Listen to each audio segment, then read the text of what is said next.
Voilà, on est heureux de se retrouver ensemble pour partager ces beaux moments dans la présence de Dieu.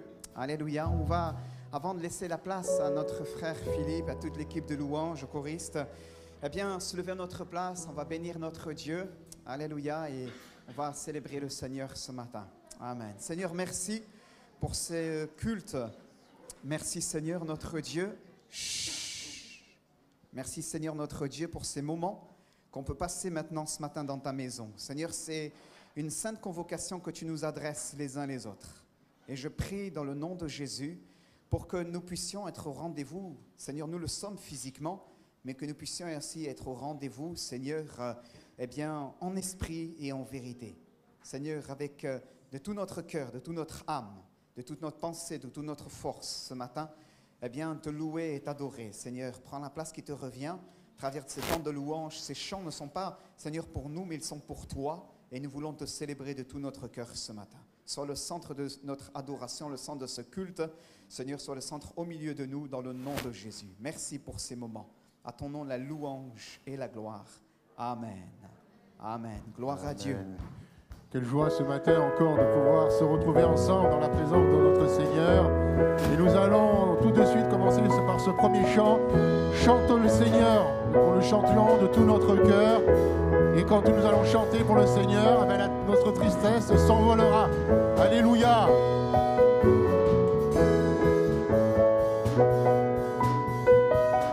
Chante le Seigneur, mais tout ton cœur, la tristesse s'envolera. L'amour infini nous a réunis, chantons d'une même voix. Jésus est Seigneur, il est le Sauveur, son royaume est déjà là.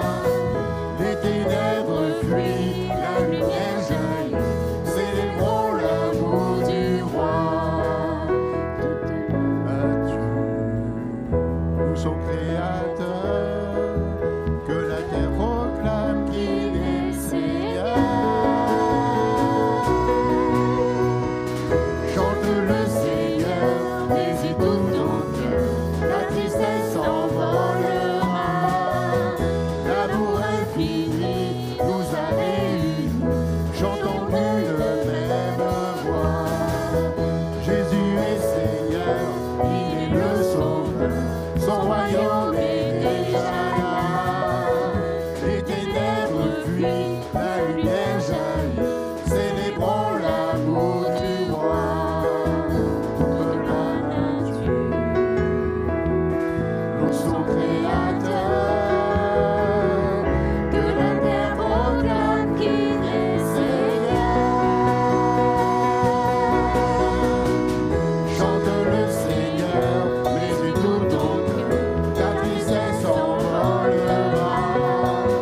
L'amour infini nous a réunis, chantons d'une même voix. Alléluia, béni sois-tu Seigneur, béni sois-tu. Combien Dieu est grand. Ce matin, nous allons le chanter de tout notre cœur. Alléluia, oui Seigneur. D'âge en âge, il vit, le temps lui est soumis. Commencement et fin, céleste Trinité, Dieu d'éternité. Combien notre Dieu est grand. Ce matin, nous pouvons le chanter de tout notre cœur.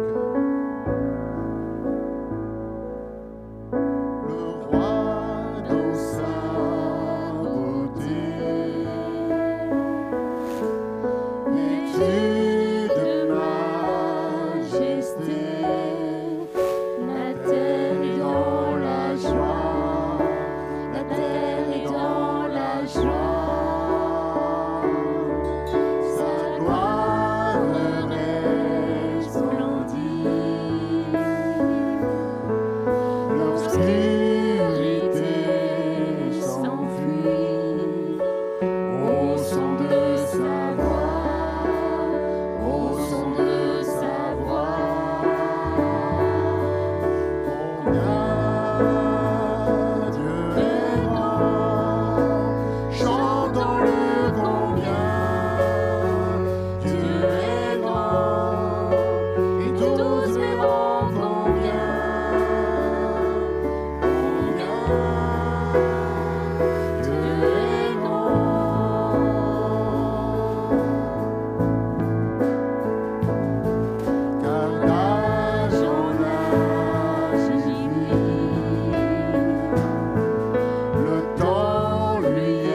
chantons-le combien Dieu est grand, et tous verront combien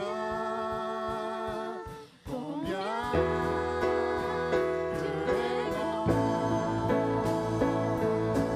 Et chantons-le combien Dieu est grand, chantons-le combien Dieu est grand, et tous verront combien, et tous verront combien, et tous verront combien Dieu est grand.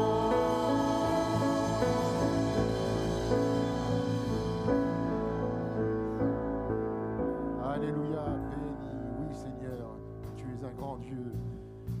La force est pour celui qui se confie et repose en l'Éternel. Alléluia.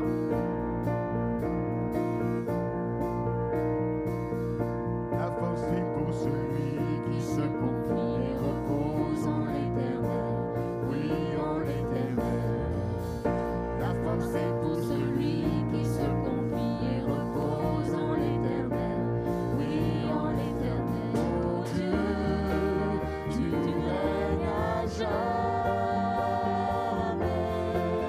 Tu es le Dieu libérateur. Tu es le Dieu d'éternité, le Dieu d'éternité, celui qui ne partira jamais.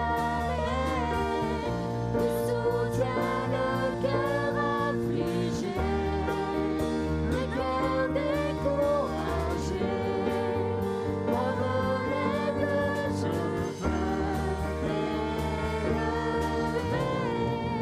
La force est pour celui qui se confie et repose en l'Éternel.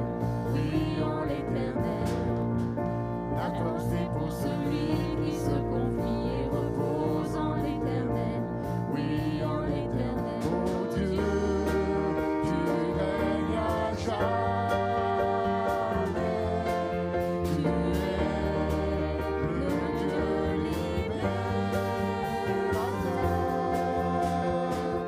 Tu es le Dieu d'éternité, le Dieu d'éternité, celui qui ne faillira jamais. Tu soutiens le cœur affligé, le cœur découragé, comme l'aigle je peux l'élever. La force est pour celui qui se confie et repose en l'Éternel. Oui, en l'Éternel. La force est pour celui qui se confie et repose en l'Éternel. Oui, en l'Éternel. Alléluia. Béni sois-tu, Seigneur. Béni sois-tu, Seigneur. Nous allons prendre ce chant que vous connaissez tous, le Notre Père. Alléluia. Notre Père, notre Dieu céleste, à qui nous avons donné notre vie. Seigneur, merci. Merci, mon Dieu, pour la grâce que tu nous as accordée. C'est vrai, Seigneur, tu es venu pour nous. Tu es descendu de ton trône céleste pour nous, Seigneur, pour donner ta vie pour nous sur cette infâme croix. Et ce matin, ton peuple est là vraiment pour te louer, te chanter, te dire combien nous t'aimons, Seigneur. Oui, tu es notre Père, Seigneur. Notre Père, qui es aux cieux,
de pouvoir maintenant le louer librement, l'adorer. Nous allons prendre ce chant qui dit « Je suis né pour te louer ». Nous sommes nés pour louer notre Seigneur et nous pouvons le chanter de tout notre cœur ce matin.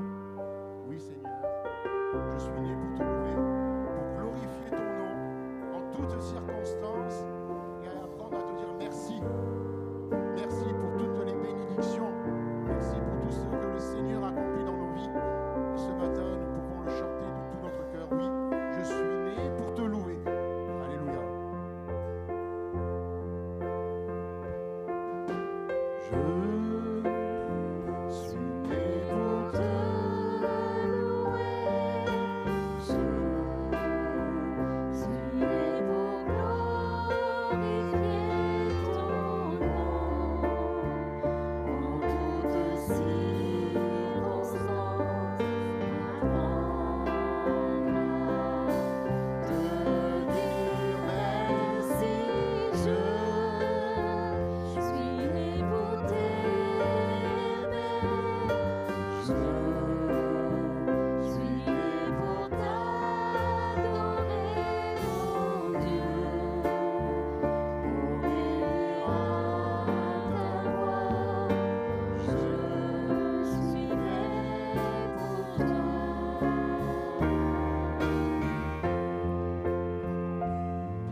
C'est vrai, ton peuple est là pour te dire combien nous t'aimons, Seigneur. C'est vrai, Seigneur.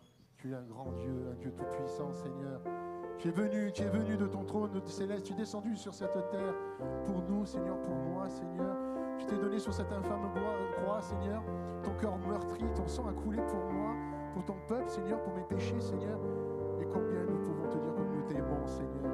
Nous voulons nous prosterner au pied de la croix ce matin. Et nous voulons vraiment te dire vraiment que tu es notre Dieu, notre Sauveur, Seigneur. Oui, Seigneur, c'est vrai que tu es là près de nous à chaque instant de notre vie, Seigneur. Tu es là, tu nous relèves dans les moments difficiles, tu nous fortifies, tu nous fais aller de l'avant, Seigneur. Tu es notre rocher, notre salut. Ce matin, nous voulons vraiment aussi être à l'écoute du message qui nous sera apporté par ton serviteur, que tu béniras abondamment, Seigneur, et que ce message, cette sainte parole qui va nous être apportée, Seigneur, puisse encore porter des fruits dans nos cœurs ce matin. Alléluia, que nous soyons vraiment attentifs et que vraiment nous ayons un cœur vraiment disposé, préparé, ouvert pour recevoir ta sainte parole, Seigneur. Merci, mon Dieu, Dieu Tout-Puissant. Alléluia, que chacun d'entre vous puissiez louer, adorer notre Seigneur. Alléluia, que nous ne nous attendions pas les uns les autres, mais que nous puissions élever nos voix. Alléluia, courtement, mais que nous puissions élever nos voix et dire combien nous aimons notre Dieu. Alléluia.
Mon âme bénit l'Éternel.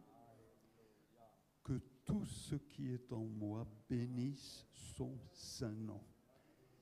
Mon âme bénit l'Éternel et n'oublie aucun de ses bienfaits. C'est lui qui pardonne toutes tes iniquités, qui guérit toutes tes maladies. C'est lui qui délivre ta vie de la fosse, qui te couronne de bonté et de miséricorde. C'est lui qui rassasie de bien ta vieillesse, qui te fait rajeunir comme l'aigle. L'Éternel fait justice. Il fait droit à tous les opprimés. Il a manifesté ses voies à Moïse, ses œuvres aux enfants d'Israël. L'Éternel est miséricordieux et compatissant, lent à la colère et riche en bonté. Il ne conteste pas sans cesse, il ne garde pas sa colère à toujours. Il ne nous traite pas selon nos péchés, il ne nous punit pas selon nos iniquités. Mais autant les cieux sont élevés au-dessus de la terre, autant sa bonté est grande pour ceux qui le craignent, autant l'Orient est éloigné de l'Occident, autant il éloigne de nous nos transgressions. Comme un père a compassion de ses enfants, l'Éternel a compassion de ceux qui le craignent, car il sait de quoi nous sommes formés. Il se souvient que nous sommes poussière. L'homme, ses jours sont comme l'herbe, il fleurit comme la fleur des champs. Lorsqu'un vent passe sur elle, elle n'est plus, et le lieu qu'elle occupait ne la reconnaît plus. Mais la bonté de l'Éternel dure à jamais pour ceux qui le craignent, et sa miséricorde pour les enfants de leurs enfants, pour ceux qui gardent son alliance et se souviennent de ses commandements afin de les accomplir. L'Éternel a établi son trône dans les cieux et son règne domine sur toutes choses. Bénissez l'Éternel, vous, ses anges, qui êtes puissants en force, qui exécutez ses ordres en obéissant à la voix de sa parole. Bénissez l'Éternel, vous, toutes ses armées, qui êtes ses serviteurs et qui faites sa volonté. Bénissez l'Éternel, vous, toutes ses œuvres, dans tous les lieux de sa domination. Mon âme bénit l'Éternel. Nous sommes là, Seigneur, pour bénir et célébrer ton nom, pour partager le pain, souvenir de ton corps meurtri, pour partager le vin, souvenir de ton sang versé par lequel nous sommes pardonnés, purifiés de nos péchés si nous avons cru à ta parole, si nous nous sommes engagés à te suivre et si nous marchons fidèlement à ta suite. Gloire à ton nom, Seigneur. Merci de bénir ces emblèmes. Merci de relever ceux qui sont fatigués. Merci de bénir chacun et chacune ici ce matin. Gloire et louange à ton nom, au nom de Jésus. Amen.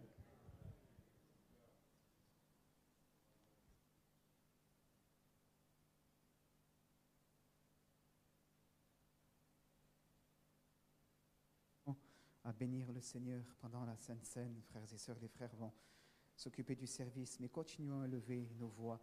Nous l'avons entendu au travers de ce psaume 103 dans lequel il est écrit « C'est lui, c'est lui, c'est lui, c'est encore lui, et c'est toujours lui. » Alléluia. Bénissons-le pour le pardon de nos péchés. Bénissons-le pour la guérison de nos maux. Alléluia. Nous étions marqués au-dedans de notre âme de différentes manières. Même le Seigneur en a guéri plusieurs physiquement. Bénissons-le ce matin. Continuons à élever nos voix, s'il vous plaît. Alléluia. Célébrons Dieu. Amen. Alléluia.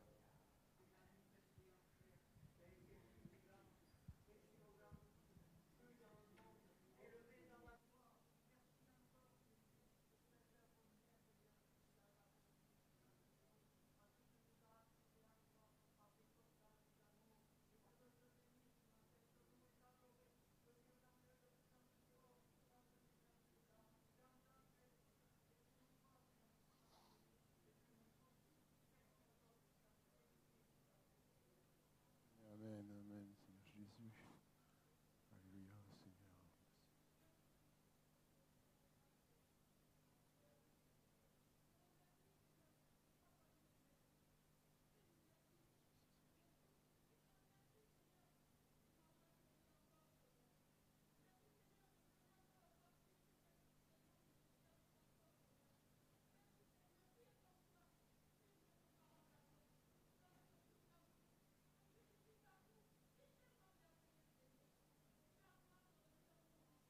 Amen. Seigneur Jésus, merci mon Dieu. Alléluia.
Alléluia.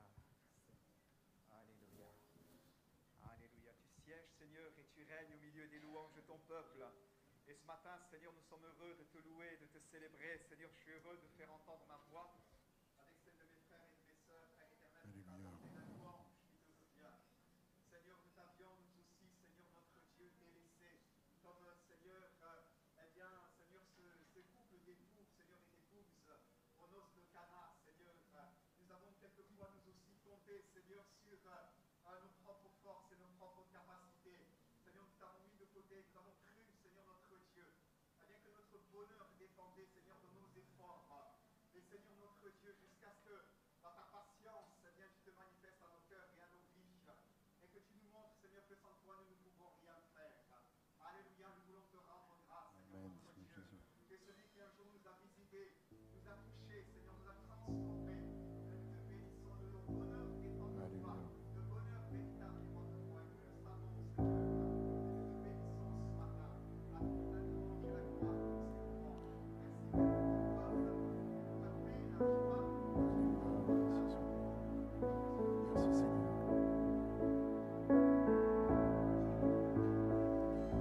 Tu n'as pas attendu pour venir à nous, mais tu t'es revêtu d'humanité. Tu n'as pas attendu que je vienne à toi, mais tu m'as fait entendre ta voix.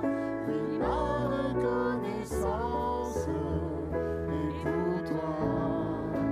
Ma reconnaissance pour la croix, ma reconnaissance, Jésus, pour ta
ceux qui n'ont pas encore fait puissent élever leur voix pour le Seigneur. Nous puissions le remercier pour toutes ces bénédictions. Alléluia. Gloire à Dieu, alléluia. Nous allons ensemble nous lever. On va reprendre ensemble ce dernier chant, bien-aimé, et on va continuer à le bénir avec ce beau cantique qui nous rappelle eh bien, que le Seigneur n'a pas attendu eh bien, que nous soyons parfaits, mais au contraire, il est venu jusqu'à nous. Il a offert sa vie en rançon pour chacun de nous. Paul dira aux Romains, à peine mourions-nous pour un juste, mais Christ, autant marqué, est mort pour des pécheurs. Il est mort pour nous. Il a offert sa vie en rançon. Alléluia. Bien entendu, eh bien, nous ne célébrons pas un mort, mais nous célébrons celui qui est ressuscité. Alléluia. La mort n'a pu le retenir, mais nous mettons en évidence la valeur de son sacrifice, la valeur de son sacrifice, de sa mort expiatoire. Il a ôté nos péchés sur le bois maudit du calvaire. À peine mourions-nous pour un homme de bien, pour un juste, mais Christ, autant marqué, est mort pour des pécheurs. Et nous le sommes, sauvés par grâce. Souvenons-nous de cela. Célébrons notre Dieu. Tu n'as pas attendu. Tu peux mettre les paroles, s'il te plaît. Alléluia. N'a pas attendu pour venir à nous, mais tu t'es revêtu d'humanité. Tu n'as pas attendu que je vienne à toi, mais tu m'as fait entendre ta voix. Oui, ma reconnaissance est pour toi.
Alléluia.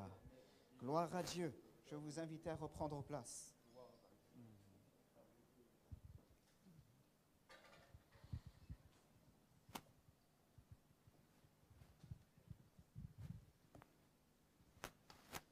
Voilà, bien-aimés, nous sommes très heureux de pouvoir nous retrouver ensemble pour partager ces beaux moments dans la présence de notre Dieu.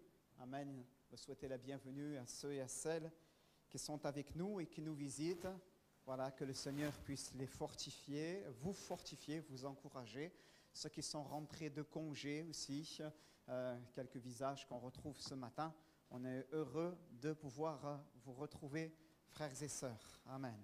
On veut souhaiter aussi la bienvenue au fils prodigue. J'ai nommé Raphaël. Voilà, que le Seigneur te bénisse. Ce n'est pas le fils prodigue, mais comme il est maintenant à Strasbourg, il est venu voir la famille.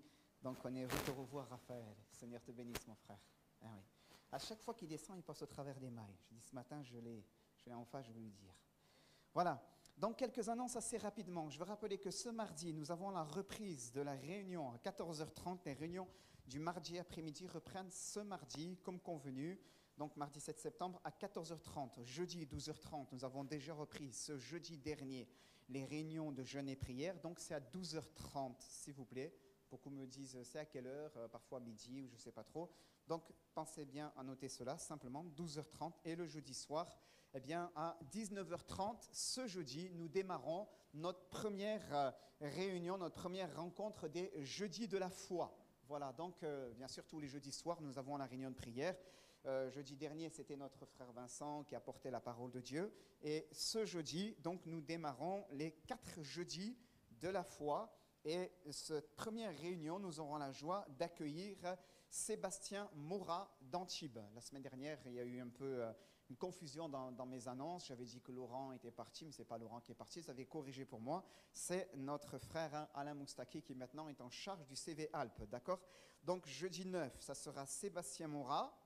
Jeudi 16, ça sera ça sera pas Kevin, excusez-moi, ça sera Samuel Waro. Jeudi 23, ça sera Laurent Atman. Et jeudi 30, David Giraudel. Voilà, donc je vous invite à participer à ces moments. On va se faire du bien dans la présence de Dieu. On va chercher le Seigneur. On va se laisser interpeller par la parole de Dieu. Et nous croyons que Dieu veut nous fortifier pendant ces rencontres, ces réunions un peu spéciales du jeudi soir du mois de septembre, et va vouloir encourager son peuple. Peut-être, eh bien, tu as eu un été difficile, peut-être même, eh bien, tu t'es un petit peu arrêté sur le bord du chemin, peut-être, eh bien, tu ressembles à Bartimée qui s'est assis sur le bord du chemin, peut-être, eh bien, pendant ton été, tu étais assis, comme dit le psaume 1er, en compagnie des moqueurs, c'est-à-dire qu'à un moment donné, il y a des choses qui ont pris place dans ta vie qui n'ont pas été à la gloire de Dieu.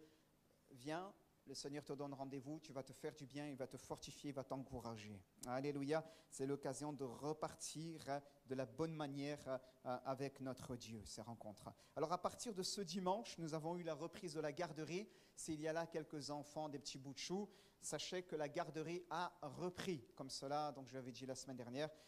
Vous pouvez ainsi bien confier vos enfants, l'équipe qui est de service, et qui s'en occupera avec grand soin.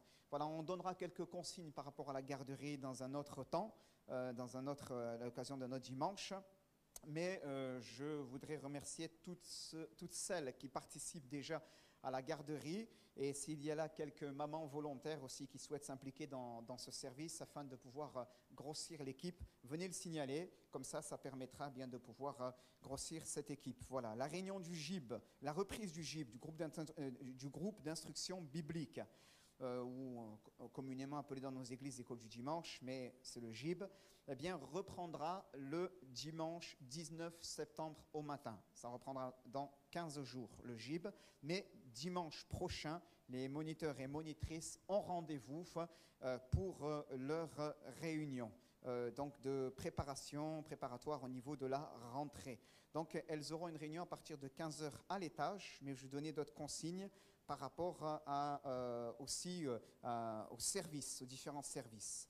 Concernant le service, donc j'ai dit dimanche prochain, il y aura une réunion du GIB à l'étage à 15h, mais je vous annonce, frères et sœurs, que je souhaite faire une réunion pour tous les services dimanche prochain à partir de 14h30. À partir de 14h30, que vous servez ou pas, que vous soyez déjà inscrit dans un service, eh bien, je vous invite à participer à ces moments-là. Ça nous permettra d'avoir un temps devant le Seigneur, un temps d'échange, donc par rapport au bon déroulé des services, de l'ensemble des services. La vie de l'Église, elle est faite de 1001 petites mains qui travaillent ça et là dans l'Église pour permettre à l'Église, eh bien, d'aller de l'avant. Et l'Église, c'est une vraie fourmilière, une vraie fourmilière. La Bible dit d'ailleurs par ailleurs, eh bien, va vers la fourmi paresseux et considère ses voies. Et donc c'est vrai, l'Église, c'est une vraie fourmilière dans laquelle il y a mille et une petites tâches qui font avancer l'ensemble.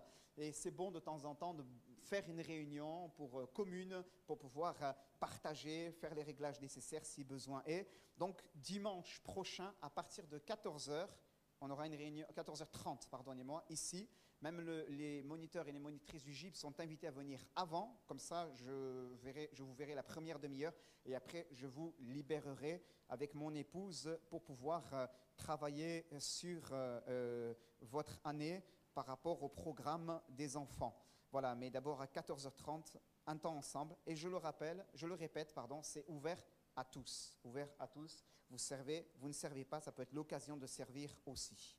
Voilà, ceci étant dit, je voudrais aussi, je vérifie les annonces, oui, souhaiter la bienvenue à un couple, donc ça fait des mois qu'ils sont avec nous, et c'est bien aussi de les présenter, on en a parlé quelque temps en arrière, parce que quelquefois il y a là des familles nouvelles dans l'église, et vous ne savez pas que c'est des gens qui ont demandé leur rattachement à notre église, et donc il s'agit de Olivier et de Corinne François. Vous allez vous lever s'il vous plaît. Voilà, que le Seigneur vous bénisse. Oui, ne vous inquiétez pas, je n'ai pas oublié votre fille. Levez-vous, voilà, je n'ai pas oublié. Comme ça nous permet de les accueillir. Et leur fille, elle s'appelle Chloé. Voilà, leur fille, elle s'appelle Chloé. Ils sont là avec nous maintenant. Le couple, elle vient depuis plusieurs mois. Leur fille les a rejoints aussi. Et ils arrivent de la région de Cahors. C'est ça, hein, je ne me trompe pas. Donc, voilà, le Seigneur les a emmenés dans cette belle région, ce beau département. Et ils ont demandé leur rattachement aussi à l'église. Ça fait plusieurs mois maintenant, depuis juin, par là, que vous voyez leur visage. Même un peu juin, c'était. Hein, voilà, que vous voyez leur visage à l'église. Mais avec l'occasion de cette rentrée, c'était bien de les présenter aussi. Vous donnez quelques nouvelles de notre sœur Joanne. Elle est bien arrivée à Madagascar. Au lieu de partir le dimanche en temps et en heure, comme c'était prévu dans son agenda, eh bien, elle a eu quelques jours de décalage à Paris. Il y a eu quelques soucis, mais elle est partie à 3 jours de décalage. Mais tout va bien. On l'a eu avec mon épouse hier au téléphone. Sa réintégration à Madagascar se passe pour le mieux. Elle pense beaucoup à l'église de Cagnes-sur-Mer. C'est normal. Elle est formidable. Amen. Et voilà, et elle s'implique déjà là-bas dans l'œuvre de Dieu, étant donné que sa maman, son beau-frère, sa sœur sont impliqués dans l'œuvre de Dieu là-bas. Ils ont à charge une église. Son beau-frère est pasteur. Donc voilà, elle va s'impliquer rapidement dans l'œuvre de Dieu, mais nous voulons penser encore à elle dans nos prières, et c'était aussi l'occasion de vous donner quelques nouvelles. Souvenons-nous de nos aînés. Notre sœur Marie Canizo vous salue bien. J'ai eu l'occasion de la voir cette semaine et elle vous salue bien. Elle pense à l'église. Bien sûr, il y a toute une partie des aînés de l'église, les plus fatigués, les plus fragiles, ne peuvent pas revenir à l'église. Peut-être certains ne pourront même plus revenir, mais nous voulons avoir une pensée aussi pour eux. Cette semaine, eh bien, j'ai eu l'occasion de la voir. Elle m'a dit, tu transmettras bien les salutations à l'église. Elle ne parle que de l'église, elle ne pense qu'à l'église. Elle prie son Seigneur nuit et jour, et nous voulons nous souvenir d'elle aussi avec affection dans le beau nom de Jésus. Amen. Voilà, bien-aimés, que nous puissions aussi avoir une pensée pour ceux et celles qui sont dans l'affliction. Avant d'ouvrir la parole de Dieu, je voudrais que l'on puisse prier pour une famille du département du nord de la France, une famille de pasteurs dont le papa est serviteur de Dieu, M. Nouchelski, qui est décédé donc cette nuit, des suites de problèmes d'AVC, d'hémorragie cérébrale qu'il a eu. La famille est durement éprouvée et endeuillée, même si elle est dans la paix, bien entendu. Le Seigneur a rappelé, mais nous voulons nous associer à la douleur de cette église à Cambrai afin de prier pour que Dieu puisse consoler leur cœur. Nous prions, s'il vous plaît, avant d'ouvrir la Bible. Seigneur, tu vois, Père éternel, eh bien, Seigneur, notre Dieu, c'est tant que nous avons passé devant toi, nous voulons te rendre grâce et nous voulons te bénir et te louer. Tu nous donnes de pouvoir nous exprimer avec reconnaissance et avec action de grâce. Amen. Comme Paul, Seigneur notre Dieu, même quand il était en prison, il continue à te bénir. Et nous te rendons grâce pour cela. Et Seigneur notre Dieu, avant d'ouvrir la parole, eh bien, nous avons une pensée aussi pour ceux qui souffrent, ceux qui sont dans la vallée du deuil, la vallée de Baca, la vallée des larmes. Seigneur notre Dieu, et tu as fait une promesse. Tu as dit que quand nous traverserons la vallée de l'ombre de la mort, tu seras avec nous. Et nous voulons nous associer, Seigneur, à ces frères et sœurs en Christ, à cette famille que nous ne connaissons même pas. Mais Seigneur, j'ai reçu par le biais de l'intranet, Seigneur, des pasteurs, ces nouvelles. Et nous voulons prier pour elles afin que toi, tu puisses bénir cette famille, la consoler dans le nom de Jésus. Tu es avec eux, Seigneur, nous le savons. Tu leur communiques ta paix qui surpasse toute intelligence. Seigneur, notre Dieu, notre frère, ton serviteur a achevé la course. Maintenant, tu t'occupes de cette famille, de cette église. Seigneur, tu les consoles. Seigneur, et tu les gardes sous ton aile. Nous te prions et nous nous associons à eux dans la prière. Dans le nom de Jésus, nous avons prié maintenant. Amen. Gloire à Dieu. Alors, je crois que j'en ai fini pour les annonces.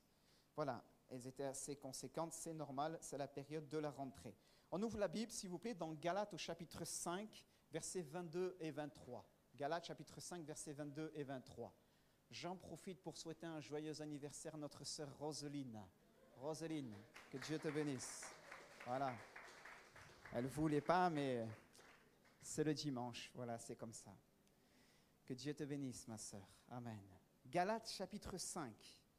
Nous avons eu l'occasion de partager pendant le mois de juillet sur un premier volet des fruits de l'esprit, du fruit de l'esprit, pardonnez-moi, Galates chapitre 5. Et je vous avais dit qu'à l'occasion, nous continuerons ensemble à partager là-dessus. Et ce matin, c'est ce que nous allons faire ensemble. Je ne pense pas qu'on va voir toutes les caractéristiques du fruit de l'esprit, mais nous allons essayer d'en voir quelques-unes, nous arrêter sur au moins 3, et on va voir, et je vais faire un bref rappel de ce qui avait été vu en amont, et essayer d'aller de l'avant, peut-être les dimanches suivants, mais en tout cas nous laisser interpeller déjà parce que le Seigneur met à notre disposition ce matin. Et on va prendre à partir du verset 22, s'il te plaît, pour voir le contraste. Merci. À partir du verset 22. Or, Galates 5, 19, pardon. Or, les œuvres de la chair, 19, j'ai dit 22, 19, s'il te plaît, au début, un peu plus haut. Merci. 22, c'est le verset clé, mais c'est pour d'abord avoir le contexte. Or, les œuvres de la chair sont manifestes, ce sont l'adultère, l'impudicité, l'impureté, la dissolution, l'idolâtrie, la magie, les inimitiés, les querelles, les jalousies, les animosités, les disputes, les divisions, les sectes, l'envie, les meurtres, l'ivrognerie, les excès de table et les choses semblables. Je vous dis d'avance, comme je l'ai déjà dit, que ceux qui commettent de telles choses n'hériteront point le royaume de Dieu. Mais le fruit de l'esprit, c'est l'amour, la joie, la paix, la patience, la bonté, la bénignité, la fidélité, la douceur, la tempérance. La loi n'est pas contre ces choses. Ceux qui sont à Jésus-Christ ont crucifié la chair avec ses passions et ses désirs. Si nous vivons par l'Esprit, marchons aussi selon l'Esprit, ne cherchons pas une vaine gloire en nous provoquant les uns les autres et en nous portant envie les uns aux autres. Je relis le verset 22. Le fruit de l'esprit, c'est l'amour, la joie, la paix, la patience, la bonté, la bénignité, la fidélité, la douceur, la tempérance. La loi n'est pas contre ces choses. Amen. Nous avons eu l'occasion donc de nous arrêter il y a de cela quelques semaines sur le fruit de l'esprit. Et je vais simplement rappeler certains éléments que nous avons eu l'occasion de voir.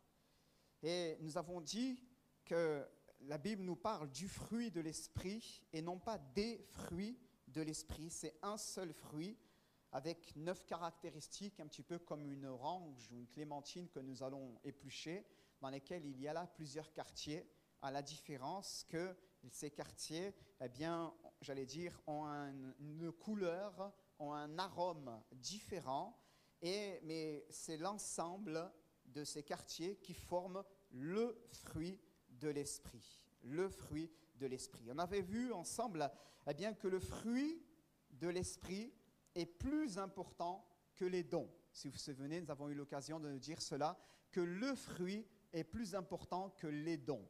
Souvent, nous sommes impressionnés par les dons que peuvent avoir des enfants de Dieu, des ministères, et nous regardons et nous disons « Ah, il a un ministère de puissance, lui. Le Seigneur lui a donné le don de guérison. Ah, il a un ministère de puissance, lui. Il chasse les démons. Gloire à Dieu. » Nous devons le faire. Amen.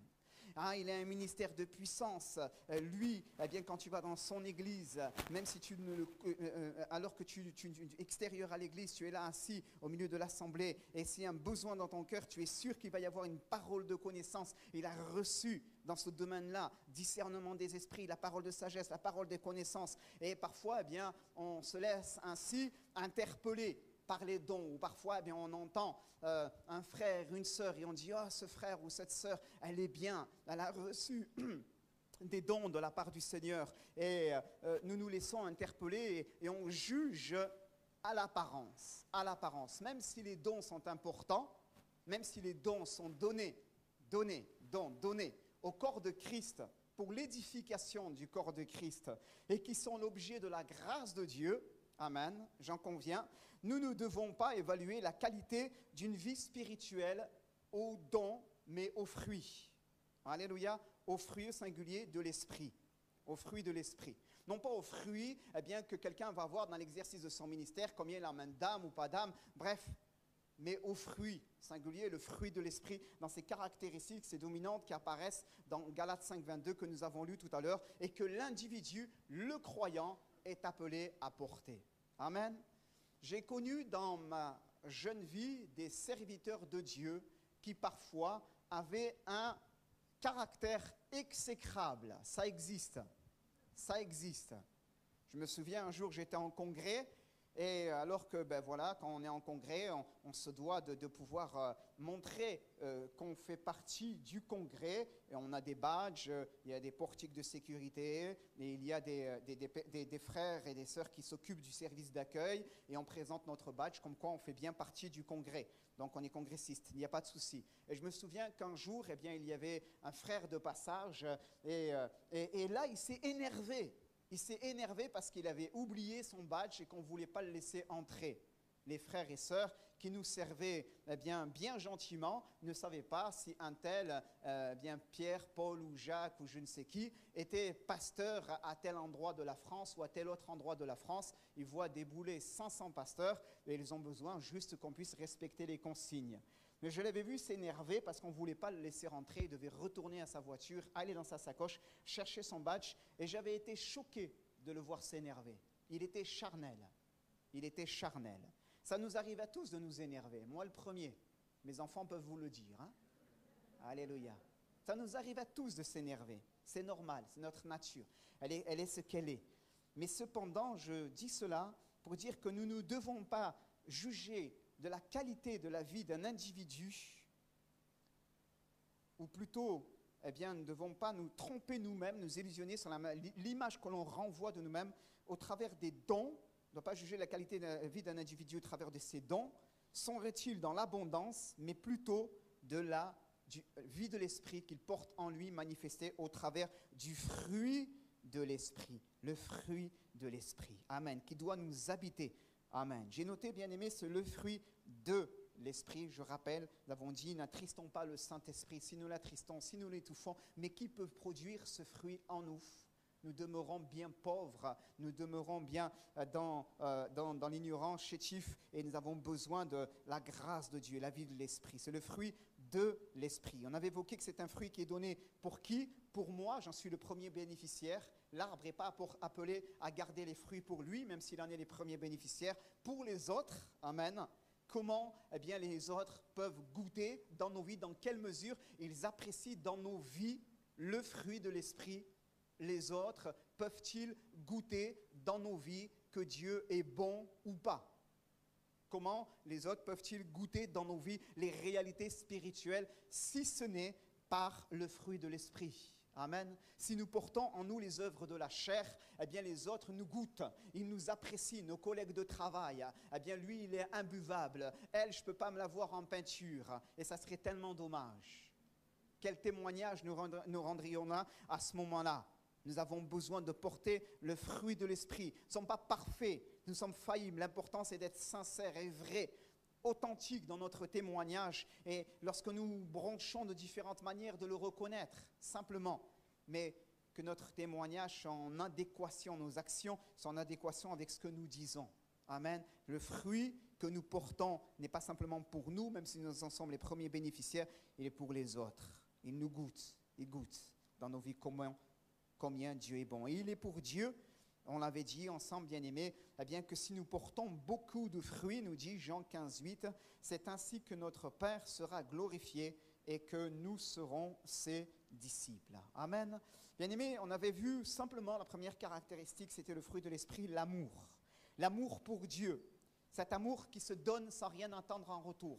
Cet amour non pas philéo, mais cet amour encore moins éros, mais cet amour agapao que nous découvrons dans le grec et qui caractérise l'amour de Dieu. Dieu a tant aimé le monde. C'est de cet amour dont il est question, de cet amour désintéressé, de cet amour à l'échelle du divin qui se donne sans rien attendre en retour. Cet amour que nous ne possédons pas, et dont Paul dira que l'amour de Dieu est répandu dans nos cœurs par le Saint-Esprit.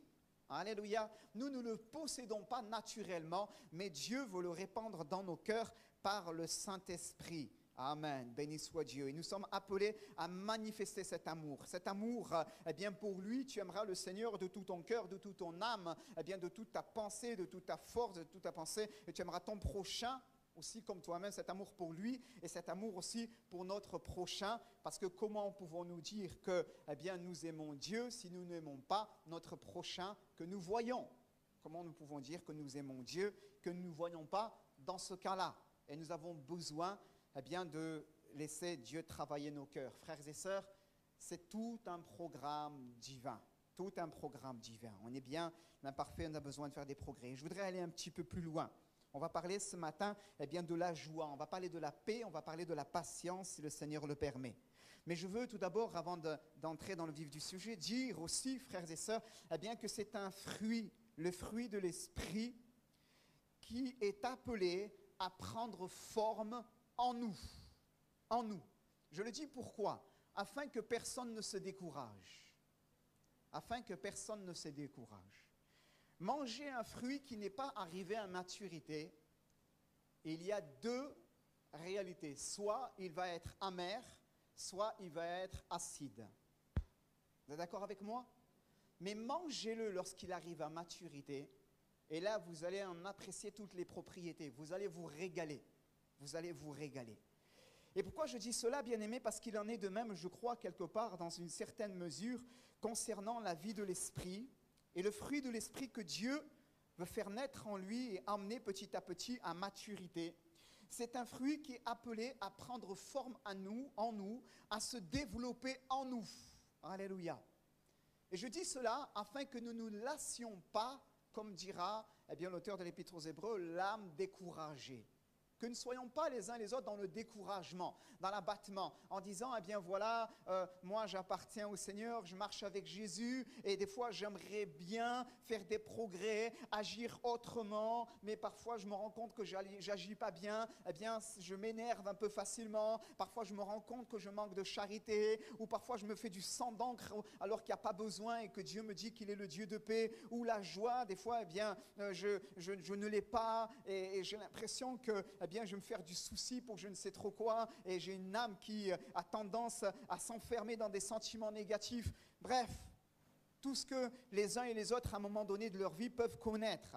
Et parfois, eh bien, fort de tous ces sentiments qui s'agitent au-dedans de nous-mêmes, nous pouvons dire à un moment donné ou à un autre, eh bien, Seigneur, je ne comprends pas, je n'ai pas le fruit de l'esprit, j'ai rien de tout ça. Seigneur, j'ai l'impression de même pas avoir ta vie au-dedans de moi-même. Cette vie, nous la possédons. Amen.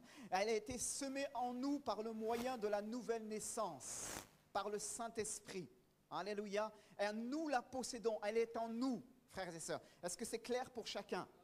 Cette vie, vous l'avez au-dedans de vous-même. Si vous êtes nés de nouveau, si vous appartenez à Christ, la vie de Dieu, vous l'avez, frères et sœurs. C'est clair. On ne revient pas là-dessus.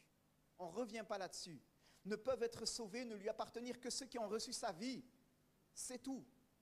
Comme l'aimant attire le fer, eh bien de la même manière, au jour de l'avènement du Seigneur, au jour du salut, du grand jour qui sera manifesté en Christ, eh bien nous serons attirés en lui, non pas parce que nous aurons quelques propriétés de bonnes œuvres ça ou là, mais parce que sa vie nous habite. Amen. Parce que nous lui appartenons et il nous attirera juste à lui. Alléluia. Beaucoup de choses à dire à ce propos, mais j'insiste là-dessus pour dire, bien-aimés, ne vous découragez pas. Cette vie, vous l'avez en vous, simplement allez de l'avant avec Jésus et laissez Dieu, par l'action de son Esprit Saint, de sa parole, dans la communion avec lui, amen, dans la persévérance, laissez Dieu former en vous ce fruit de l'Esprit. Alléluia. C'est un fruit en devenir. C'est un fruit, j'ai noté, bien-aimé, qui est appelé à prendre maturité. Alléluia. À mûrir. Alléluia. C'est un fruit qui sera source de vie. Il est déjà source de vie. Tu ne t'en rends pas compte. Toi, tu vois un petit truc vert comme cela. Et quand tu as envie d'en prendre un peu parce que tu crois que ça y est, eh bien, tu te rends compte que c'est acide, c'est amer, ou c'est l'expression de ton zèle excessif. C'est l'expression parfois d'une vie chrétienne déséquilibrée. Mais la vie, elle est là. Permets à Dieu de t'émonder, de te façonner. Permets à la sève de couler toujours en toi dans la communion avec Dieu par le Saint-Esprit. Et tu vas voir, cette vie qu'il t'a donnée, qui est là, au-dedans de toi, va se développer. Et là où ta vie n'a pas forcément la saveur adéquate, Dieu va développer la bonne saveur. Je peux entendre amen? Alléluia. Gloire à Dieu. Donc on avance, c'est la joie. La joie, bien-aimé. On a dit c'est l'amour, on l'avait vu la fois dernière. Donc c'est la joie. La joie fait partie des caractéristiques du fruit de l'esprit. Proverbe 17, 22 nous dit « Un cœur joyeux est un bon remède. » Un cœur joyeux est un bon remède. Mais un esprit abattu dessèche les eaux. La Bible dit par ailleurs, Proverbe 15, 13, « Un cœur joyeux rend le visage serein. Mais quand le cœur est triste, l'esprit est abattu. » L'esprit est abattu. Cette joie, bien-aimée, qui est caractéristique du fruit de l'esprit, eh bien, c'est la joie de Dieu aussi. Comme c'est le fruit de l'esprit, c'est la joie de Dieu. C'est la joie qui vient du salut, bien-aimé. C'est la joie qui vient du salut. L'avez-vous reçu cette joie? Amen. L'avez-vous reçu cette joie? Moi, quand j'ai reçu cette joie du salut et que j'ai avancé avec Jésus mes premiers pas, je me souviens, j'avais quelques semaines, quelques mois de conversion dans ma chambre tout seul. J'avais envie de faire des bonds comme ça de temps en temps. Il y avait une joie au-dedans de moi-même. Une grande joie. C'était la joie du salut. Alléluia. Bien sûr, elle m'habite toujours, cette joie du salut. Cette joie de lui appartenir. Amen. Heureux celui à qui eh bien, le péché a été remis, la transgression a été remise, nous dira le psalmiste. Alléluia. Cette joie, c'est la joie de Dieu. Je notais la joie qui vient du salut, celle dont David parlera dans son psaume de repentance, psaume 51, verset 14, lorsqu'il dit « Rends-moi la joie de ton salut et qu'un esprit de bonne volonté me soutienne. Rends-moi la joie de ton salut. » Quelquefois, la joie de notre salut, excusez-moi, elle fout le camp. Pourquoi? Parce qu'on agit mal. Parce qu'on agit mal. Ce n'est pas du permanent. Si tu agis mal, tu attristes l'Esprit de Dieu et la joie fout le camp. Tu as besoin à ce moment-là de te repentir, d'humilier ton âme et ton cœur et de dire « Seigneur, je te demande pardon, rends-moi la joie de ton salut. » Alléluia. Rends-moi la joie de ton salut. On n'est pas appelé à faire semblant, mais il y a une joie qui appartient à Dieu et à Dieu seul et qui est aussi caractéristique du fruit de l'Esprit. Et les autres sont appelés à voir, à goûter au travers de notre vie cette joie inégalable qui est la joie du salut. Amen. J'ai noté, bien aimé, cette joie qui ne dépend pas des circonstances, mais qui coule en nous par l'action de son Esprit Saint. Alléluia. Cette joie qui coule en nous par l'action de son Esprit Saint. L'apôtre Paul en parlera et il le dit alors qu'il est en prison. Philippiens 4.4. Il dit quoi? Réjouissez-vous toujours dans le Seigneur, je le répète, réjouissez-vous toujours. Philippiens 4.4, on appelle cela les versets tout-terrain. Vous avez bien compris pourquoi. C'est des versets tout-terrain. En tout temps, en toutes circonstances. C'est tout-terrain. Parfois, notre vie, elle est chaotique, ça ne va pas. Il y a des ornières, bref, tout ce qu'il ne faut pas dans nos vies. Et là, Dieu veut, dans sa grâce, eh bien, que ce verset soit aussi nôtre. Amen.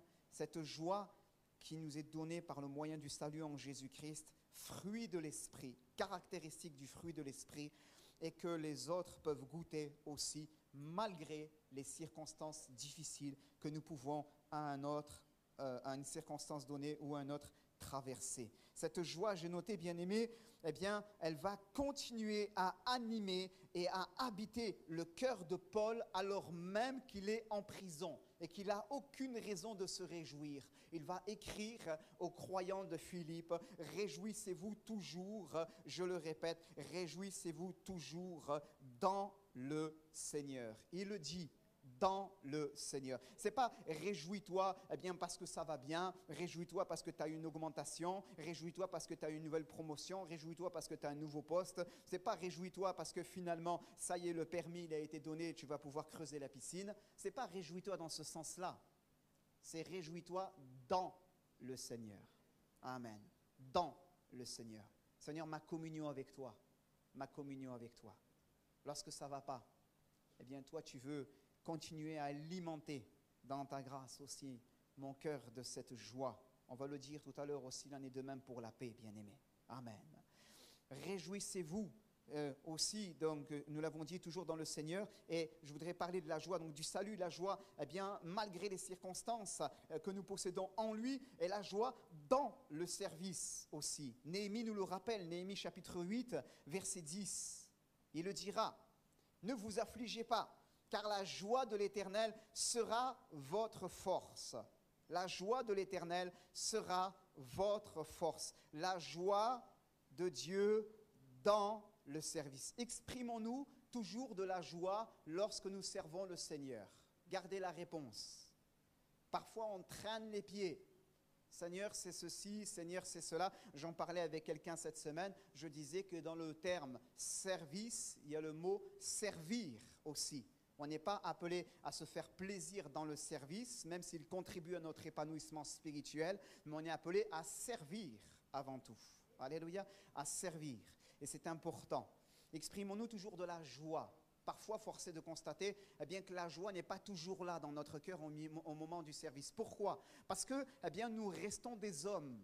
Nous restons des êtres humains. Et parfois, on peut se frotter les uns aux autres. Parce qu'à un moment donné, il peut y avoir une imperfection, quelque chose qui ne va pas ici ou quelque chose qui ne va pas là. Et on a été blessé par l'attitude du frère ou de la sœur. Bref, ça arrive. Nous sommes imparfaits. Mais Dieu nous fait habiter ensemble et Dieu nous permet dans sa grâce infinie de pouvoir bâtir le royaume de Dieu ensemble. Amen. Alors nous ne voulons pas nous laisser arrêter parfois pour des petites choses qui voudraient enrayer la machine, mais bien au contraire, nous voulons les retirer et dire Seigneur, nous voulons te servir de tout notre cœur et avec joie par le Saint-Esprit. Amen. La joie de Dieu dans le service, dans le service aussi. Amen. Alors que, on a le privilège de pouvoir redémarrer. On prie pour que, ce spectre du Covid s'éloigne maintenant définitivement et qu'on puisse entrer dans les mois à venir, les semaines et les mois à venir, vraiment dans cette dynamique que nous connaissions au niveau de la vie d'église et plus encore, là aussi, alors que nous voulons voir et que nous faisons des réunions de service et que nous appelons aussi des bien-aimés à pouvoir s'impliquer davantage dans le service, nous voulons que cela soit aussi une réalité. La joie de Dieu, fruit de l'Esprit, s'exprime dans mon service. Amen. Seigneur, je suis heureux de t'appartenir, heureux d'avoir cette joie et aussi heureux de te servir. Alléluia. Jésus dira, à ses disciples, je vous ai dit ces choses afin que ma joie soit en vous et que votre joie soit parfaite. Le fruit de l'Esprit, c'est, on l'a lu tout à l'heure, l'amour, la joie. Alléluia, la joie. Je vous ai dit ces choses afin que ma joie soit en vous et votre joie soit parfaite. Jean 15, verset 11. Et pourtant, Jésus marche vers la croix, mais il exprime encore sa joie. Alléluia. Qu'est-ce que cela veut dire? Que notre joie découle de notre communion avec le Christ. Alléluia. De temps en temps, ça ne va pas dans nos vies. C'est comme cela. C'est comme cela. Personne n'est suffisant, n'est complet en lui-même. Et de temps en temps, il y a des moments dans nos vies où ça ne va pas. Réfugie-toi dans la présence de Dieu. Prie ton Maître, cherche sa face. Écoute de la louange, loue le Seigneur Jésus. Si tu es baptisé dans le Saint-Esprit, parle en langue. Alléluia. Et dans la communion avec lui, laisse ce verset prendre corps, prendre vie en toi, se faire chair. Je vous ai dit ces choses afin que ma joie soit en vous et que votre joie soit parfaite. Amen. On continue, bien-aimés. Le fruit de l'esprit, c'est aussi la paix. L'Écriture nous dit. C'est aussi la paix. Tout comme la joie, je notais, c'est une paix qui ne résulte pas des circonstances. C'est la paix de Dieu. Amen. C'est la paix de Dieu. C'est la paix, j'ai noté, bien-aimés, que Dieu nous a acquis par son précieux sang sur le bois maudit du calvaire, en faisant la paix par son Fils, par le sang de sa croix. Et je cite pour vous cette référence, Colossiens 1:20. Il a voulu, par lui, tout réconcilier avec lui-même, tant ce qui est sur la terre que ce qui est dans les cieux, en faisant la paix par lui, par le sang de sa croix. Alléluia. C'est la paix de Dieu que nous avons obtenue en Jésus-Christ. Ce n'est pas fiche-moi la paix, c'est la paix que nous avons reçue de lui en Jésus-Christ. Amen. Maintenant, notre esprit n'est plus agité, mais il est en paix. L'enfant de Dieu doit avoir un esprit en paix. C'est très important, bien-aimés. Le diable veut alimenter vos pensées pour que vous soyez troublés. Mais le fruit de l'esprit, c'est l'amour, la joie, la paix. Et Dieu veut que tu sois dans sa paix. Amen. Il a acquise Jésus-Christ en offrant sa vie à la croix pour pouvoir te la communiquer. Amen. On a lu tout à l'heure en faisant la paix par lui, par le sang de sa croix. C'est la paix avec Dieu. C'est la paix avec Dieu. Désormais, la dette est payée. Tout est accompli. Jésus a dit, Jean 19:30, tout est accompli. La dette est payée.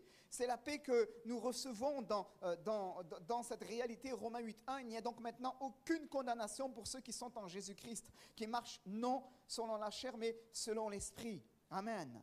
C'est la paix avec soi-même. La paix avec soi-même. Je le disais tout à l'heure, Psaume 32, verset 1. Heureux celui à qui la transgression est remise et à qui le péché est pardonné. Et c'est la paix avec les autres. S'il est possible, autant que cela dépend de vous, Paul dira aux Romains, soyez en paix avec tous les hommes. Le fruit de l'esprit, c'est aussi la paix. La paix. Il y a une paix donc avec Dieu. Il y a une paix que nous possédons, qui doit naturellement nous habiter. Et il y a une paix que nous faisons. Que nous faisons. L'enfant de Dieu qui est en guerre avec son frère, avec sa sœur, avec son semblable, avec son prochain, c'est un enfant de Dieu charnel, pardonnez-moi de vous le dire. C'est un enfant de Dieu charnel qui a besoin de régler certaines choses. Dieu nous appelle à être en paix. Et il dit, regardez la sagesse des Écritures, s'il est possible, parce que quelquefois on aimerait bien être en paix avec les autres, mais les autres ne nous le permettent pas, s'il est possible, autant que cela dépend de vous, soyez en paix avec tous les hommes. Quelquefois, tu veux bien faire la paix, mais en face de toi, il y a un mur. Ce n'est pas possible. Excusez-moi, ne va pas te casser les dents. Ce n'est pas la peine. Attends et prie. Et Dieu va s'occuper du reste. Mais toi, sois dans la paix. Tu n'as pas le droit d'être dans le grief, dans la colère, dans le ressentiment. Jésus nous enseigne cela lorsqu'il dit, eh bien, si donc tu viens à l'autel pour présenter ton offrande, et que là tu te souviens que ton frère, il a quelque chose contre toi. Pas toi, tu as quelque chose contre lui, mais ton frère a quelque chose contre toi. Bien sûr, ça va dans les deux sens, à tort ou à raison. Laisse là ton offrande, puis va trouver ton frère et réconcilie-toi, puis viens et présente ton offrande. Combien c'est bon d'être en paix les uns avec les autres. Quelquefois, bien entendu, il y a un truc qui ne va pas et on peut se froisser, on peut être en colère, on peut avoir à un moment donné une ombre par rapport à cela. Mais la parole de Dieu nous montre que le fruit de l'esprit, c'est aussi la paix. Amen. Cette paix qui doit nous habiter, amen, cette paix de Dieu, cette paix que nous avons reçue en lui, amen, et que les autres doivent apprécier aussi par la grâce de Dieu. La paix avec Dieu. Alléluia. La paix avec les autres. Et je le répète, bien-aimés, eh bien, la paix avec soi-même. Ne laissons pas le diable venir nous tourmenter. Vous savez, le diable, il a tourmenté le démoniaque de Gadara. C'est le diable qui tourmente. Il tourmente le diable. il est venu tourmenter le démoniaque de Gadara. Et il a plongé dans un drôle d'état. Le diable est venu tourmenter l'enfant de ce fils, de ce père, pardon, qui était tantôt jeté dans le feu, tantôt jeté dans l'eau. Et le diable voulait le perdre. Le diable avait tourmenté la fille de cette femme syrophénicienne. C'est le diable qui tourmente. Et parfois, le diable, il veut encore tourmenter les enfants de Dieu. Ils appartiennent à Christ, ils ont reçu la nature de Dieu en eux, ils marchent avec Jésus, ils ont la vie éternelle, mais ils ne connaissent pas leur position en Christ, ne laissent pas ce fruit prendre corps en forme en eux, et ils se laissent tourmenter dans leurs pensées par le malin, plutôt que de se soumettre à Dieu, de lui résister à une foi ferme, au diable, afin qu'il puisse fuir loin d'eux. Il y a des armes que le Seigneur t'a données, ce sont les armes de la lumière. Tu es appelé à combattre avec pour pouvoir faire reculer celui qui tourmente. Amen. Parce qu'en Christ, tu as reçu la paix. Tu l'as reçu la paix. Et ne laisse pas le diable te la voler. Tu l'as reçu la paix. Amen. Des fois, bien sûr, nos cœurs sont lourds. Des fois, ce n'est pas le diable qui nous tourmente. Des fois, c'est les circonstances de la vie qui sont cela. Diabolisons pas tout. Des fois, nos cœurs sont lourds. Eh bien, allons dans sa présence et pleurons. Répandons nos âmes devant lui. Déchargeons nos cœurs. L'outre qui est trop pleine devant lui. Amen. Et laissons-le nous renouveler dans notre paix, dans sa paix. Alléluia. Et là, nous expérimenterons cette paix qui surpasse toute intelligence. C'est la paix de Dieu qui surpasse toute intelligence. Gardera vos cœurs et vos pensées en Jésus-Christ. Philippiens, encore une fois, Philippiens, Paul en prison. Philippiens 4, 5 à 7. Ne vous inquiétez de rien, mais en toute chose faites connaître vos besoins à Dieu par des prières et des supplications avec des actions de grâce. Et la paix de Dieu, qui surpasse toute intelligence, gardera vos cœurs et vos pensées en Jésus-Christ. C'est facile de dire ne vous inquiétez de rien. C'est facile. Mais c'est tellement difficile lorsqu'on est dans le creux de la vague. Et Paul est dans le creux de la vague. Celui qui écrit, il est dans le creux de la vague. Il est en prison. Il est tout seul. Et il souffre pour le nom de Jésus. Mais cependant, il écrit ces choses. Ne vous inquiétez de rien. Pourquoi ? Parce qu'il a découvert le Dieu de paix. Et la paix de Dieu qui surpasse toute intelligence gardera vos cœurs et vos pensées en Jésus-Christ. Ça ne nous appartient pas. C'est divin, frères et sœurs. Il y a des fois, on est au 4e sous-sol. On n'est pas bien du tout. Mais Dieu vient dans sa grâce. Et il nous visite dans les cellules de nos vies. Et il nous dit simplement que la paix soit avec toi. Alléluia. Il est le prince de la paix. Et il nous communique sa paix malgré les circonstances. Et les enfants de Dieu l'ont expérimenté au jour du deuil, au jour de la maladie, au jour de l'affliction qui est venue frapper de différentes manières, parfois à nos portes. Eh bien, à ces moments-là, on a pleuré beaucoup, mais on a expérimenté la grâce de Dieu. Jésus qui est venu à notre rencontre en marchant sur les eaux et qui nous a dit « N'aie pas peur, je suis là ». Alléluia, il a fortifié nos cœurs par la présence de Dieu. Amen. Permettez-moi, bien-aimés, juste de terminer assez rapidement avec la patience. Je notais, connaissez-vous la prière de celui qui demande la patience à Dieu? La connaissez-vous? La prière de celui qui demande la patience à Dieu. Il dit, Seigneur, donne-moi la patience, et il rajoute, vite, vite et vite. C'est la prière de celui qui manque de patience. Seigneur, donne-moi la patience, Seigneur, vite, vite, vite. On veut recevoir comme ça de la part de Dieu. Et vous savez, Dieu fait mûrir aussi cette caractéristique du fruit de l'esprit, de la patience, par les moyens qui sont les siens et parfois des moyens étonnants. Il nous conduit à l'école de la vie parfois à supporter des gens qui travaillent notre patience. C'est une réalité, qui travaillent notre patience. Parfois dans le foyer même, il y a des bien-aimés qui vivent dans des situations qui ne sont pas toujours évidentes. Dieu travaille aussi dans ce domaine-là, la patience. Amen. La définition du biblique de la patience est ainsi, elle est ainsi, la patience est une vertu, je vous la lis, la patience est une vertu chrétienne qui nous pousse à attendre dans la foi l'accomplissement de la volonté et des promesses de Dieu dans la vie de ceux qui se confient en lui. Je répète, la patience est une vertu chrétienne. Elle nous est définie dans le dictionnaire biblique comme étant une vertu chrétienne déjà. C'est intéressant. Et cette vertu chrétienne, elle nous pousse non pas à râler, comme les Hébreux dans le désert, mais elle nous pousse à attendre dans la foi. À attendre dans la foi. Quoi? L'accomplissement de la volonté de Dieu ou de ses promesses dans la vie de ceux qui se confient en lui. Le patience dans le grec, c'est makrothumia, ça signifie endurance aussi, ça signifie patience. On retrouve dans ce terme grec, il y a l'idée d'endurer. L'idée d'endurer. Et quelquefois, effectivement, alors que,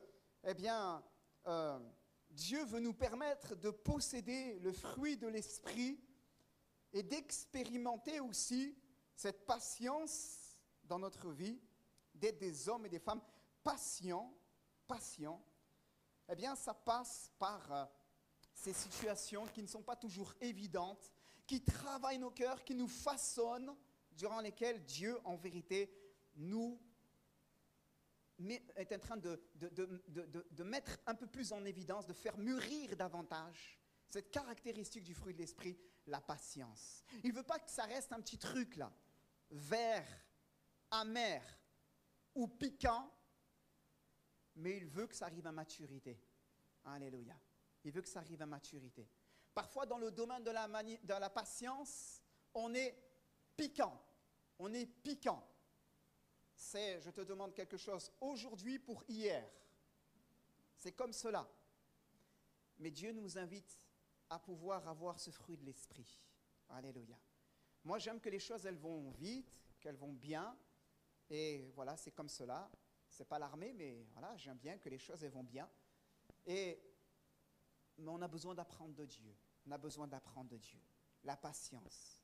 Et Dieu, parfois, dans ta vie, alors que tu penses que tu es accompli dans ce domaine-là, il va permettre des situations, il va te mettre des personnes autour de toi, milieu professionnel, dans ta vie de tous les jours, dans ton voisinage, où là, Dieu va te permettre de cultiver la patience. Alléluia. Afin que l'amour soit manifesté. Amen. Parce que l'amour ne peut pas être manifesté si tu démarres au quart de tour. Tu comprends? Pas possible. Dans le fruit de l'esprit, il y a l'amour, il y a la joie et la paix, gloire à Dieu, ça c'est pour moi. Mais il y a aussi la patience. Et si je veux que l'amour soit manifesté, parfois il me faut user de patience. C'est le fruit de l'esprit, la patience. Je continue, bien aimé, la patience de Dieu et notre salut. Je cite ces références de Pierre 3, 14 et 15. C'est pourquoi, bien aimé, en attendant ces choses, appliquez-vous à être trouvés par lui, sans tache et irréprochable et dans la paix, croyez que la patience de notre Dieu est votre salut. Comme notre frère bien-aimé, Paul vous l'a aussi écrit selon la sagesse qui lui a été donnée. La patience de notre Seigneur est votre salut. Je vais terminer, bien-aimé, parce que c'est l'heure maintenant, et je voudrais terminer simplement par la prière. Mais avant de prier, je voudrais vous encourager, frères et sœurs, et vous exhorter. En réfléchissant à ce passage de la patience, à ce fruit, à cette caractéristique du fruit de l'esprit, la patience, mon regard s'est porté sur Habakkuk, chapitre 2, versets 1 à 3. Mon regard s'est porté sur Abraham, le patriarche, le père de la foi. Mon regard se porte aussi sur Noé, sur Job et sur tant d'autres qui, à un moment donné ou à un autre de leur vie, vont expérimenter la patience de Dieu. Et je termine avec ce texte de Habakkuk 2, 1 à 3. Écoutez-moi. J'étais à mon poste et je me tenais sur la tour. Je veillais pour voir ce que l'Éternel me dirait. Et ce que je répliquais après ma plainte, l'Éternel m'adressa la parole et dit « Écris la prophétie, grave-la sur des tables, afin qu'on la lise couramment, car c'est une prophétie dont le temps est déjà fixé. Elle marche vers son terme, elle ne mentira pas. Si elle tarde, attends-la. Sois patient. Attends-la, car elle s'accomplira et elle s'accomplira certainement. » Combien les patriarches, les pères de la foi, ceux qui nous ont précédés en Christ, ont manifesté ce fruit de l'esprit, cette caractéristique du fruit de l'esprit, la patience. Amen. Et par la patience dont ils furent l'objet, ils vont finir par s'emparer des promesses de Dieu. Alléluia. Puissions-nous être ainsi les uns et les autres. Je termine, frères et sœurs, par la prière, en disant, tout à l'heure, je priais, et là, dans mon cœur, j'ai reçu cette pensée, tout en priant des noces de Cana. Et fermons nos fronts, on courbe nos fronts, s'il vous plaît, on va fermer nos yeux. Et je crois que c'était une parole de Dieu pour quelqu'un. Une parole de Dieu qui parle de la patience de Dieu. de la patience de Dieu. En priant, ce texte a résonné tout à l'heure dans mon cœur et j'ai senti que c'était une parole de Dieu. Une parole de Dieu qui nous parle de la patience et je termine là-dessus, frères et sœurs. Je termine là-dessus. Et qui veut s'adresser à quelqu'un à qui Dieu veut lui parler ce matin et lui dire eh bien que toi aussi tu es comme ce jeune couple qui a voulu construire par lui-même son bonheur. L'Écriture nous dit qu'ils avaient invité Jésus et les disciples aux noces, mais Jésus n'avait pas la première place. Jésus avait été mis dans un coin. Il était au nombre des convives. Mais il comptait sur l'ordonnateur du repas pour mener à bien la fête. Et toi aussi, tu es comme cela. Tu as mis un petit peu Jésus quelque part de côté dans ta vie. Et tu comptes sur ton propre potentiel pour pouvoir réaliser ton bonheur, pour pouvoir te réaliser dans la vie. Et Dieu te parle ce matin. Et Dieu te dit, à travers de ce message, qu'il est un Dieu patient. La patience de Dieu est notre salut. Il est un Dieu patient. Il y a le fruit de l'esprit, les caractéristiques du fruit de l'esprit. Le fruit de l'esprit, c'est aussi la patience. Amen. Cette patience que nous sommes appelés à développer, mais cette patience de Dieu, dont nous avons reçu le témoignage par le Saint-Esprit. Et Dieu te dit ce matin, eh bien, qu'il use envers toi de patience. C'est une parole de Dieu pour quelqu'un ce matin. Quelqu'un qui se tient à l'écart, qui veut s'en sortir par lui-même. Tu essaies de faire les choses par tes propres forces. Essayer de te sauver par tes propres moyens. Essayer de bâtir ton foyer, de bâtir ta vie, même ton couple avec ton propre potentiel. Ton propre potentiel. Et tu mets Jésus de côté dans ton foyer. Tu mets Jésus de côté. Et Jésus te parle ce matin. À travers de ce message, il t'interpelle. Et il te dit, eh bien, de considérer que la patience de Dieu est ton salut. Et de remettre Jésus, de remettre Dieu à la première place dans ta vie. Remets-le à la première place dans ta vie. Tu es en train de vivre une crise et Dieu te dit remets-le à la première place. Remets-le à la première place. Replace Jésus là où, au centre, comme Marie l'a fait en allant voir le couple et en disant eh bien faites tout ce qu'il vous dira. Et le couple l'a replacé au centre et a fait tout ce qu'il a dit. Replace-le au centre ce matin. Replace-le au centre. C'est une parole de Dieu tout à l'heure. Je sentais cela tout à l'heure dans la prière, lorsqu'on a ensemble prié à la fin. Et je la partage simplement, que Dieu puisse vous bénir. Peut-être quelqu'un, Dieu t'a parlé, il t'a nourri par la parole, mais c'était une clé dont tu avais besoin, une clé pour ta vie. Eh bien, tu la prends ce matin, dans le nom de Jésus. Merci pour ce culte que nous avons passé ensemble devant toi. Seigneur, nous voulons te rendre grâce. Alléluia. Tu nous as fait du bien, Seigneur, au travers de ta parole. Seigneur, et nous nous sommes réjouis en toi dans la louange. Alléluia. Dans la Sainte Seine et au travers des offrandes. Seigneur, afin qu'elles puissent te glorifier. Et Seigneur, je te prie maintenant dans le nom de Jésus, eh bien, de confirmer ta parole dans nos vies. Nous avons tous besoin de ce fruit de l'Esprit. Moi, le premier. Tous, Seigneur, voulons voir ce fruit de l'Esprit se développer en nous. Amen. Arriver à maturité, se développer encore et encore, afin d'être pour, Seigneur, le corps de Christ, afin pour être, eh bien sûr, pour nos familles, pour le corps de Christ et pour nos semblables. Seigneur, notre prochain, une source de bénédiction. Amen. Un arbre de vie. Alléluia. Un arbre de vie. Bénis, Père éternel, mes frères et mes sœurs. Encourage-nous, les uns et les autres, à faire des progrès avec toi. Et là où quelqu'un avait besoin de cette parole par rapport à la patience de Dieu, que tu manifestes dans sa vie, à travers de cette image des noces, Seigneur, ce matin, eh bien, tu confirmes aussi, tu l'interpelles et tu agis. Et tu sauves ce couple, Seigneur, tu sauves ces bien-aimés qui ont besoin de toi, hommes ou femmes, quels qu'ils soient, dans le nom de Jésus. Et tu interviens. Merci, Seigneur, pour ces moments. Tu nous gardes dans ta paix, tu nous raccompagnes. À ton nom, la louange et la gloire. Amen. Gloire à Dieu. Que Dieu vous donne un bon dimanche. Je vous donne rendez-vous aux réunions hebdomadaires, comme chaque semaine, et qu'il vous garde dans sa paix. Je reste à votre disposition au besoin. Merci beaucoup.